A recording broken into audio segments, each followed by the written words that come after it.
What makes a good coach?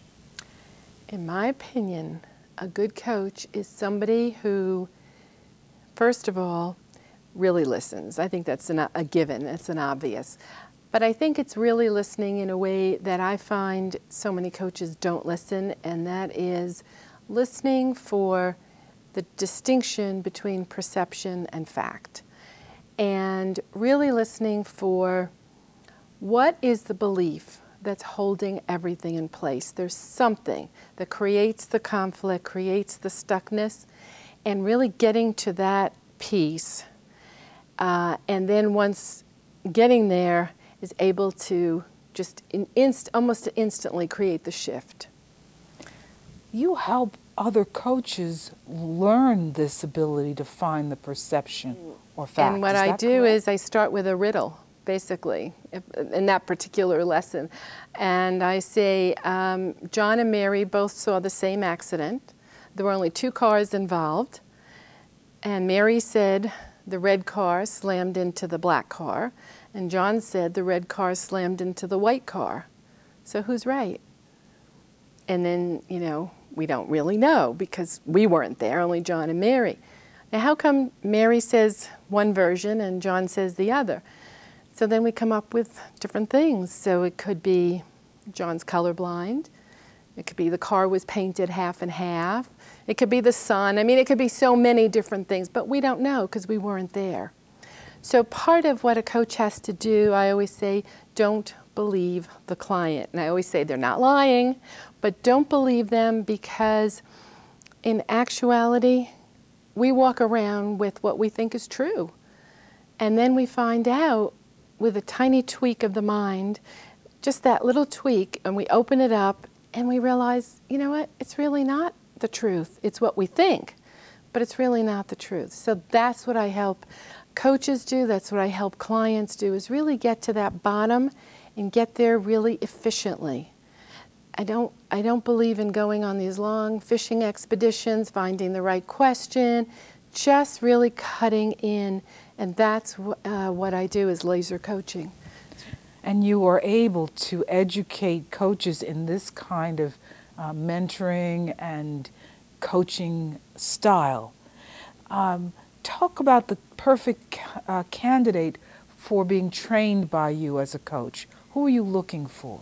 You know, it's interesting because even though I say this and people always question it, and then I kind of prove it, and that is it's for anyone. It's for someone who has no coaching experience whatsoever and wants to become a coach, as well as people who have been coaching for years and still they know that there's something not quite right and or they just want to improve their skills. So I just finished a class and I had a woman who had 7 years of coaching, I think 3 different trainings, and she is still walking around blown away because she said what I gave in that course was not only she got confidence, but she says she knows what she's doing now. She asked, she said, the most powerful questions. People are just, she said, even her clients are seeing a difference in her coaching. So you have a mastery over what you call laser coaching. What is your overall mission for your work?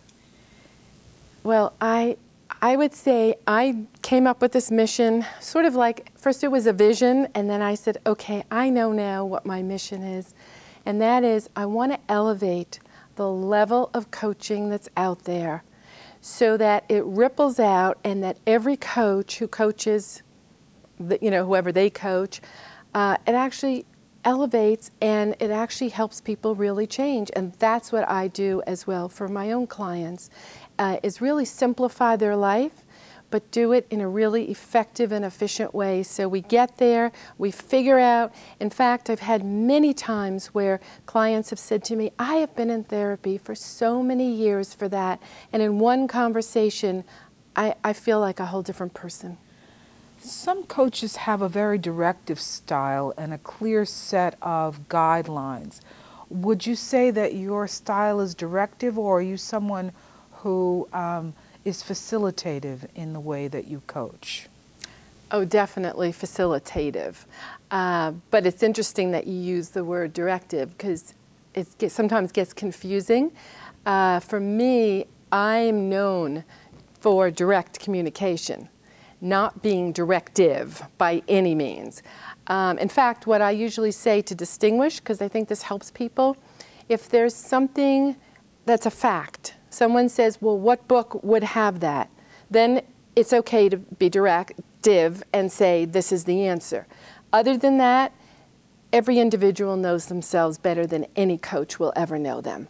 And they really have the answer somewhere already inside.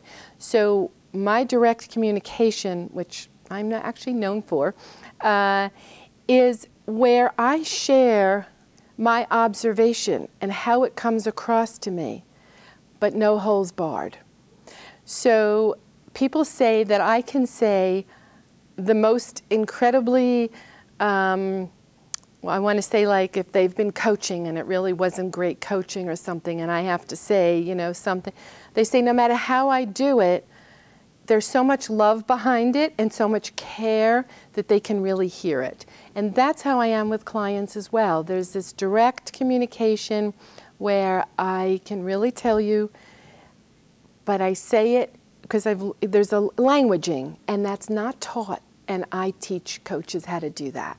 How to actually share your observation. And one thing I do, and I do this a lot in the mentor groups that I do, I will say, tell me, forget about being a coach for a minute.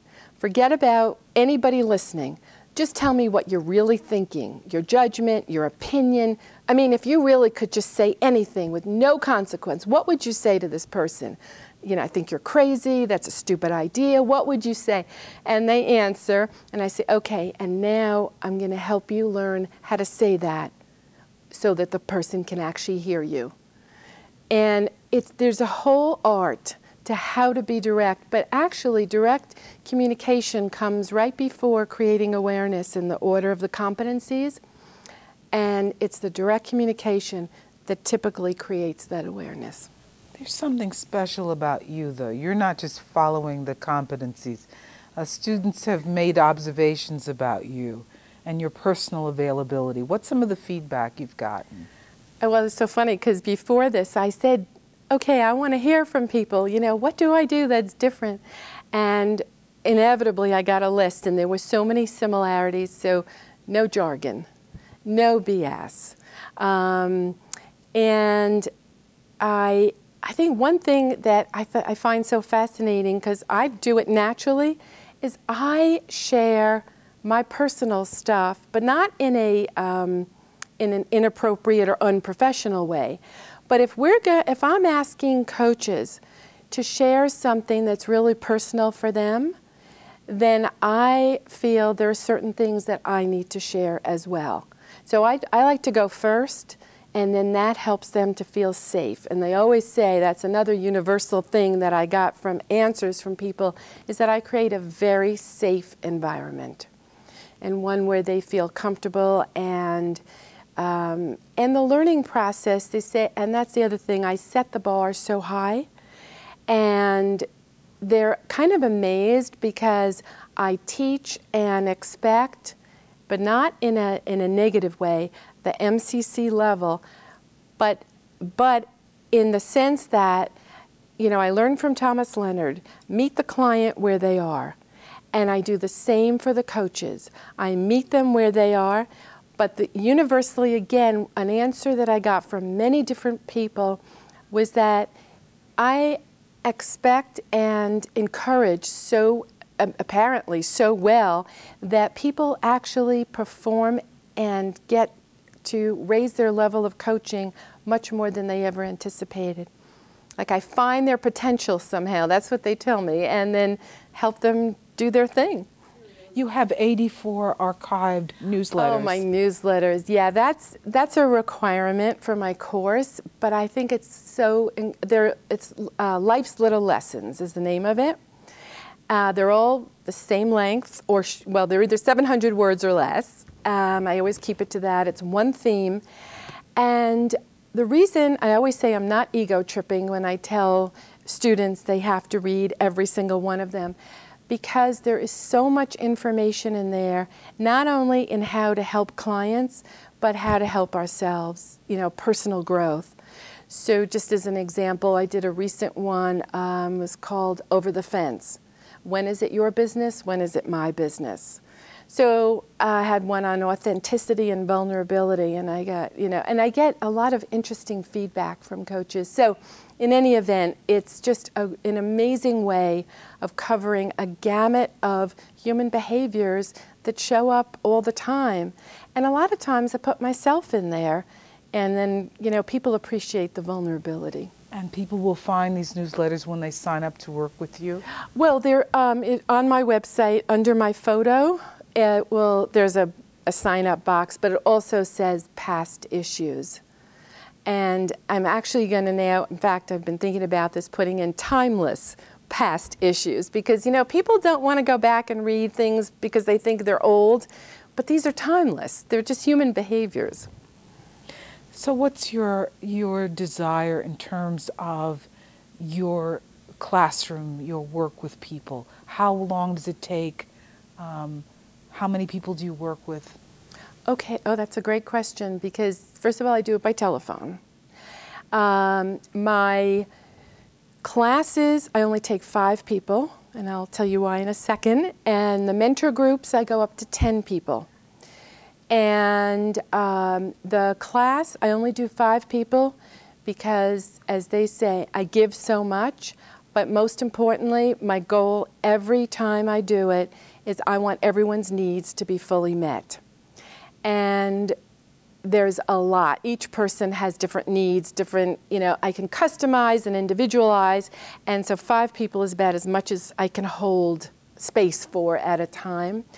And the mentor groups, I can do 10, and everybody gets a chance to share and speak and coach and get coached. And the people in the class become part of that mentor group for a period of time. So they get exposure to people who have taken other trainings, people who are at all different levels. So that's also very unique that they get. And they also, there's a practice call.